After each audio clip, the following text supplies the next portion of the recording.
ನಮಸ್ಕಾರ. Praise the lord. ಮತ್ತೊಂದು ದಿನವನ್ನು ದೇವರು ನಮ್ಮ ಜೀವಿತದಲ್ಲಿ ಕೊಟ್ಟಿದ್ದಕ್ಕಾಗಿ ನಾವು ದೇವರಿಗೆ ಸ್ತೋತ್ರ ಹೇಳೋಣ.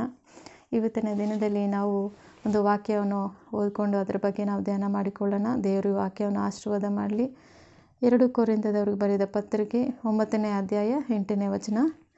ದೇವರು ಸಕಲ ವಿಧವಾದ ದಾನಗಳನ್ನು ನಿಮಗೆ ಧಾರಾಳವಾಗಿ ಅನುಗ್ರಹಿಸುವುದಕ್ಕೆ ಶಕ್ತನಾದ್ದರಿಂದ ನೀವು ಯಾವಾಗಲೂ ಎಲ್ಲ ವಿಷಯಗಳಲ್ಲಿ ಪರಿಪೂರ್ಣತೆ ಉಳ್ಳವರಾಗಿ ಸಕಲ ಸತ್ಕಾರ್ಯಗಳನ್ನು ಹೇರಳವಾಗಿ ಮಾಡುವವರಾಗಿರಬೇಕು. ದೇವರು ನಮ್ಮನ್ನು ಯಾವತ್ತೂ ಕೈ ಬಿಡದೆ ನಮ್ಮನ್ನು ಇರುವಂಥ ಒಂದು ಹೀನವಾದ ಸ್ಥಿತಿಯಿಂದ ದೇವರು ನಮಗೆ ಒಳ್ಳೆಯ ಉತ್ತಮವಾದ ಸ್ಥಿತಿಯಲ್ಲಿ ಈಗ ಇಟ್ಟಿರೋದನ್ನು ನೆನೆಸಿ ನಾವು ಖಂಡಿತ ನಾವು ದೇವರಿಗೆ ವಿಧೇಯತೆಯನ್ನು ತೋರಿಸಬೇಕು ಮತ್ತು ಕೃತಜ್ಞತರಾಗಿ ದೇವರಿಗೆ ನಾವು ಜೀವಿಸಬೇಕಾದದ್ದು. ದೇವರು ನಮಗೆ ಸಕಲ ವಿಧವಾದ ಒಂದು ದಾನಗಳನ್ನು ದೇವರು ಧಾರಾಳವಾಗಿ ದೇವರು ಕೊಟ್ಟಿದ್ದಾನೆ. ನಾವು ಯಾವತ್ತೂ ದೇವರೇನು ಉಪಕಾರ ಮಾಡಿಲ್ಲ ಅಂತ ನಾವು ಹೇಳಲಿಕ್ಕಾಗೋದಿಲ್ಲ. ನಾವು ದೇವರನ್ನು ನಂಬಿದ ದಿನದಿಂದಲೂ ಇದುವರೆಗೂ ಆ ಒಂದು ದಿನಗಳ ಸ್ಥಿತಿ ಮತ್ತು ಈಗಿನ ದಿನಗಳ ಸ್ಥಿತಿ ನೋಡುವಾಗ ದೇವರು ಖಂಡಿತ ಉತ್ತಮವಾಗಿ ನಮ್ಮನ್ನು ನಡೆಸಿದ್ದಾರೆ, ಆಶೀರ್ವದಿಸಿದ್ದಾರೆ. ಅನೇಕ ರೀತಿಯಾದಂಥ ಅದ್ಭುತಗಳನ್ನು ದೇವರು ಮಾಡಿದ್ದಾರೆ. ನಾವು ಎಷ್ಟೊಂದು ಕಷ್ಟಗಳಲ್ಲಿರುವಾಗ ಮಕ್ಕಳ ವಿಷಯದಲ್ಲಿ, ವಿದ್ಯಾಭ್ಯಾಸದಲ್ಲಿ, ಉದ್ಯೋಗದಲ್ಲಿ ನಾವು ಹೋಗುವಾಗ ಬರುವಾಗ ಮತ್ತು ಮನೆಯಲ್ಲಿ ಕೂಡ ನಮಗೆ ಬೇಕಾದ್ದನ್ನು ನಮಗೆ ಕೊಟ್ಟು ದೇವರು ಆವತ್ತಿನ ದಿನದಲ್ಲಿ ಏನು ಬೇಕೋ ಅದನ್ನು ಕೊಟ್ಟು ದೇವರು ತೃಪ್ತಿಪಡಿಸ್ತಾ ಇದ್ದಾರೆ. ಇದೇ ದೇವರು ನಮಗೆ ಕೊಡುವಂಥ ಒಂದು ಸಕಲವಾದ ದಾನಗಳು ಅಂತ ನಾವು ಹೇಳ್ಬೋದು. ನಾವು ನಮ್ಮ ಒಂದು ಹೃದಯ ಯಾವಾಗಲೂ ತುಂಬಿರಬೇಕು.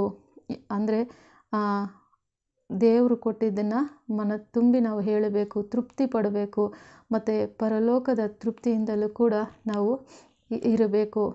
ದೇವರು ಕೊಡುವ ಪ್ರತಿಯೊಂದು ಕೂಡ ಅದು ನಾವು ಅನುಭವಿಸುವರಾಗಿರುವಾಗ ದೇವರು ಮಾಡಿಲ್ಲ ಅಂತ ಹೇಳಬಾರ್ದು. ಹಾಗೆ ನಾವು ದೇವರ ಒಂದು ಉಪಕಾರಗಳನ್ನು ನಾವು ಅನುಭವಿಸುವಾಗ ನಾವು ದೇವರ ವಾಕ್ಯ ಏನು ಹೇಳ್ತದೆ ಅಂದರೆ, ನೀವು ಎಲ್ಲ ವಿಷಯಗಳಲ್ಲಿ ಪರಿಪೂರ್ಣತೆ ಉಳ್ಳವರಾಗಿ ಸಕಲ ಸತ್ಕಾರ್ಯಗಳನ್ನು ಹೇರಳವಾಗಿ ಮಾಡುವವರಾಗಿರಬೇಕು. ನಾವು ನಿಜವಾಗಿ ಸಕಲ ಸತ್ಕಾರ್ಯಗಳನ್ನು ನಾವು ಹೇರಳವಾಗಿ ಮಾಡ್ತಾ ಇದ್ದೀವ? ಸ್ವಲ್ಪವಾದರೂ ಹೇರಳವಾಗಿ ಇಲ್ಲಿ ದೇವರು ಹಾಕಿ ಹೇಳುವಾಗ ಸ್ವಲ್ಪವಾದರೂ ನಾವು ಒಂದಾದರೂ ಎರಡಾದರೂ ನಾವು ಒಳ್ಳೆಯ ಕಾರ್ಯಗಳನ್ನು ಮಾಡ್ತಾ ಇದ್ದೀವ? ಮಾಡಬೇಕು. ದೇವರು ವಾಕ್ಯ ಹೇಳೋದು ಹೇರಳವಾಗಿ ಮಾಡಬೇಕು, ಹೆಚ್ಚಾಗಿ ನಾವು ಮಾಡುವವರಾಗಿರಬೇಕು. ದೇವರು ಇಷ್ಟೆಲ್ಲ ನಮಗೆ ದಾನಗಳನ್ನು ಕೊಟ್ಟು ನಮ್ಮನ್ನು ಆಶೀರ್ವದಿಸಿ ಕುಟುಂಬವನ್ನು ನಮ್ಮನ್ನು ಯಾವುದೇ ರೀತಿಯಲ್ಲಿ ಕೊರತೆ ಇಲ್ದಿರೋ ಹಾಗೆ ನಡೆಸುವಾಗ ದೇವರಿಗೆ ಅಂದರೆ ನಾವು ಇತರರಿಗಾಗಲಿ ದೇವ್ರ ವಿಷಯದಲ್ಲಾಗಲಿ ಒಳ್ಳೆಯ ಒಂದು ಸತ್ಕಾರ್ಯಗಳನ್ನು ನಾವು ಮಾಡಬೇಕು. ಕೊಡುವುದರ ವಿಷಯದಲ್ಲಾಗಲಿ ಅನೇಕರಿಗೆ ನಮ್ಮಲ್ಲಿ ಇರುವಂಥ ಒಂದು ಏನೇ ಆಗಲಿ ಒಂದು ಸಹಾಯ, ಆಮೇಲೆ ನಮ್ಮಿಂದ ಬೇರೆಯವ್ರಿಗೆ ಒಳ್ಳೆಯದಾಗುತ್ತಂತ ಇದ್ದರೆ ನಮ್ಮಿಂದ ನಾವು ಮಾಡಲೇಬೇಕು. ಮಾಡೋಕ್ಕೆ ಮನಸ್ಸಿದ್ದು ಮಾಡದೆ ಇದ್ದರೆ ಅದು ಪಾಪ ಆಗ್ತದೆ. ಅನಂತರ ನಾವು ನೋಡ್ತೀವಿ ಮನೆಯಲ್ಲಿ ಎಷ್ಟೇ ವಸ್ತುಗಳು, ಐಶ್ವರ್ಯ ಎಲ್ಲ ಇರ್ತದೆ, ಆದ್ರೂ ಅನೇಕ ಜನ ನೋಡ್ತಾ ಇದ್ವಿ ದೇವರು ಕೊಟ್ಟಿದ್ದನ್ನು ನಾವು ಸಂತೋಷವಾಗಿ ಸ್ವೀಕರಿಸದೆ ಅದರಲ್ಲಿ ನಾವು ಗುಣಗುಡ್ತಾ ಇರ್ತೀವಿ. ಅನೇಕರು ಗುಣಗುಟ್ಟೋದನ್ನು ನಾವು ನೋಡ್ತೇವೆ. ಇನ್ನೂ ನನಗದು ಬೇಕು, ಇದು ಬೇಕು, ಆ ವಸ್ತು ಬೇಕು, ಈ ವಸ್ತು ಬೇಕು ಅಂತ ಅಮ್ಮ ಅಪ್ಪ ಜೊತೆ, ಗಂಡ ಹೆಂಡತಿ ಜೊತೆ, ಹೆಂಡತಿ ಗಂಡ ಜೊತೆ ಹೀಗೆ ಗುಣಗುಟ್ಟೋದನ್ನು ನಾವು ನೋಡ್ತೇವೆ. ಇದರಿಂದ ಯಾವ ಪ್ರಯೋಜನವೂ ಇಲ್ಲ. ನಾವು ಕೃತಜ್ಞತೆಯನ್ನು ಮರೆತು ಜೀವಿಸಿದರೆ ನಾವು ಇರುವ ಸ್ಥಿತಿಗಿಂತ ಮೊದಲನೇ ಸ್ಥಿತಿಗೆ ನಾವು ಹೊರಟೋಗ್ತೇವೆ. ಹಾಗೆ ಮಾಡಲಿಕ್ಕೆ ದೇವ್ರ ಕೈಲೆಲ್ಲವೂ ಸಾಧ್ಯ. ಹಾಗಾಗಿ ದೇವರು ಕೊಟ್ಟು ನೋಡುವಾಗ ಅದನ್ನು ತೆಗೆದುಕೊಳ್ಳೋದು ಕೂಡ ದೇವರಿಗೆ ಸಾಧ್ಯ ಇದೆ. ಅದರಿಂದ ದೇವರು ಕೊಡುವಾಗ ನಾವು ಅದನ್ನು ಉಪಯುಕ್ತವಾಗಿ ನಾವು ಉಪಯೋಗಿಸೋಣ. ದೇವರಿಗೆ ಸ್ತೋತ್ರ. ನಾವು ಇದರಲ್ಲಿ ನೋಡ್ತೇವೆ ಅಪೊಸ್ತಲನ ಪೌಲನ್ನು ನೋಡ್ತೇವೆ.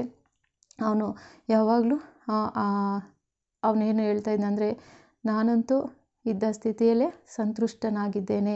ಅಂದರೆ ಬಡವನಾಗಿದ್ದರು, ಆಮೇಲೆ ಐಶ್ವರ್ಯನಾಗಿದ್ದರು, ದುಃಖದಲ್ಲಿದ್ದರು, ಕಷ್ಟದಲ್ಲಿದ್ದರು, ಏನು ಇಲ್ಲದವನಾಗಿದ್ದರೂ ಕೂಡ ನಾನು ದೇವರಲ್ಲಿ ಸಂತುಷ್ಟನಾಗಿದ್ದೇನೆ ಅಂತ ಪೌಲನು ಹೇಳ್ತಾನೆ. ಇದನ್ನು ನೀವು ಫಿಲಿಪ್ಪಿಯರಿಗೆ ಬರೆದ ಪತ್ರಿಕೆ 4ನೇ ಅಧ್ಯಾಯ 11-12 ಈ ವಾಕ್ಯ ಇದೆ. ನೀವು ಪೌಲನು ಹೇಳುವುದನ್ನು ನೀವು ಅದನ್ನು ಓದಿದರೆ ಖಂಡಿತ ನಿಮಗೆ ಕ್ಲಿಯರಾಗಿ ಅದು ಅರ್ಥ ಆಗ್ತದೆ. ಸೊ ಈ ವಾಕ್ಯದಂತೆ ನಾವು ಇರೋಣ. ಯಾವ ಒಂದು ಸ್ಥಿತಿಯಲ್ಲಿದ್ದರೂ ನಾವು ದೇವರಿಗೆ ಅದರಲ್ಲೇ ಸಂತೃಪ್ತಿಯಾಗಿ ಜೀವಿಸೋದನ್ನು ನಾವು ದೇವರಲ್ಲಿ ಕಲಿಯೋಣ. ದೇವರ ಕೃಪೆ ನಮಗೊಂದಿದ್ರೆ ಸಾಕು, ನಮಗೆ ಎಲ್ಲವೂ ಇದ್ದ ಹಾಗೆ ನಾವು ಕೊರತೆ ಇರದ ಹಾಗೆ ದೇವರು ಯಾವತ್ತು ನಮ್ಮನ್ನು ನಡೆಸ್ತಾ ಇದ್ದಾರೆ. ಅದು ಕೊರತೆಯಲ್ಲಿ ಸ್ವಲ್ಪ ಸ್ವಲ್ಪ ಕೊರತೆಗಳಿಗೆ ನಾವು ದೊಡ್ಡ ದೊಡ್ಡ ಅದು ಕಾರ್ಯಗಳು ನಡೆದಿಲ್ಲ ಮತ್ತು ದೊಡ್ಡ ದೊಡ್ಡ ಕಾರ್ಯಗಳು ನಮಗೆ ಆಗಿಲ್ಲ ಅಂತ ನಾವು ಗುಣಗುಟ್ಟಬಾರ್ದು. ಹಾಗಾಗಿ ಚಿಕ್ಕ ಚಿಕ್ಕ ಕೊರತೆಗಳನ್ನು ದೊಡ್ಡ ದೊಡ್ಡದಾಗಿ ಮಾಡಿ ನಾವು ಗುಣಗುಟ್ಟಬಾರ್ದು. ದೇವರು ಖಂಡಿತ ಈ ವಾಕ್ಯವನ್ನು ಆಶೀರ್ವದಿಸಲಿ. ನಿಮ್ಮ ಜೀವಿತದಲ್ಲಿ ಕೂಡ ನಮ್ಮ ಜೀವಿತದಲ್ಲಿ ಕೂಡ ನಮಗೆ ದೇವರು ಏನು ಮಾಡಿದನೋ, ಉಪಕಾರ ಏನು ದಾನಗಳು ಕೊಟ್ಟಿದ್ದನೋ ಅದನ್ನು ನೆನೆಸಿಕೊಂಡು ನಾವು ಇತರರಿಗೆ ಒಳ್ಳೆಯದನ್ನು ನಾವು ಮಾಡೋಣ. ದೇವರು ಕೃತಜ್ಞತೆ ಸ್ತುತಿ ಸಲ್ಲಿಸೋಣ. ಯಾವಾಗಲೂ ದೇವರು ಮಾಡಿದ ಪ್ರತಿ ಉಪಕಾರಗಳಿಗೆ ನಾವು ಮರೆತು ಹೋಗದೆ ಉಪಕಾರ ಸ್ತುತಿ ಮಾಡುವಾಗ ದೇವರು ಇನ್ನಷ್ಟು ನಮ್ಮ ಒಂದು ಕೊರತೆಗಳನ್ನು ದೇವರು ನೀಗಿಸ್ತಾನೆ. ಸೊ ಅದರಂತೆ ಈ ಒಂದು ಪ್ರಾರ್ಥನೆ ಮಾಡಿಕೊಳ್ಳೋಣ. ಪ್ರೀತಿ ಸ್ವರೂಪನ ದೇವರೇ, ಕರ್ತನೆ, ನೀನು ಕೊಟ್ಟಂಥ ಎಲ್ಲ ಸಕಲ ವಿಧವಾದ ದಾನಗಳಿಗಾಗಿ ನಿಮಗೆ ಸ್ತೋತ್ರ ಹೇಳ್ತೇವೆ ಸ್ವಾಮಿ. ಕರ್ತನೆ, ನಾವು ಯಾವಾಗಲೂ ಹೃದಯ ತುಂಬ ದೇವರೇ ಕರ್ತನೆ ತುಂಬಿದವರ ಹಾಗೆ ನಿನ್ನನ್ನು ಕರ್ತನೆ ನೀನು ಮಾಡಿದ ಉಪಕಾರಗಳಿಗೆ ಕೃತಜ್ಞತರಾಗಿ ಜೀವಿಸ್ತಾ ನಿನ್ನನ್ನು ಕೊಂಡಾಡೋರಾಗಿರಬೇಕು ಸ್ವಾಮಿ.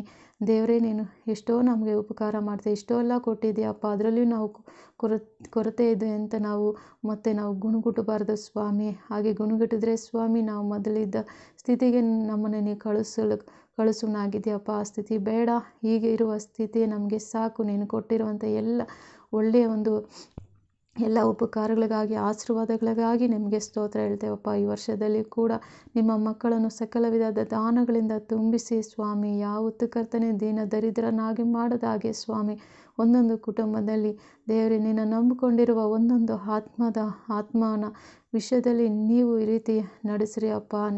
ಅವರ ಕಣಜಗಳು ಯಾವಾಗಲೂ ತುಂಬಿರುವಾಗ ಮಾಡ್ರಿ ಸ್ವಾಮಿ. ಸ್ತೋತ್ರ ಅಪ್ಪ. ಎಲ್ಲ ಪ್ರಾರ್ಥನೆ ನಿನ್ನ ಪಾದಕ್ಕೊಪ್ಪಿಸುತ್ತಾ ನಮ್ಮ ಒಡೆಯನೂ ರಕ್ಷಕನಾದ ಯೇಸುವಿನ ನಾಮದಲ್ಲಿ ಪ್ರಾರ್ಥನೆ ಬೇಡಿದೆವು ತಂದೆ.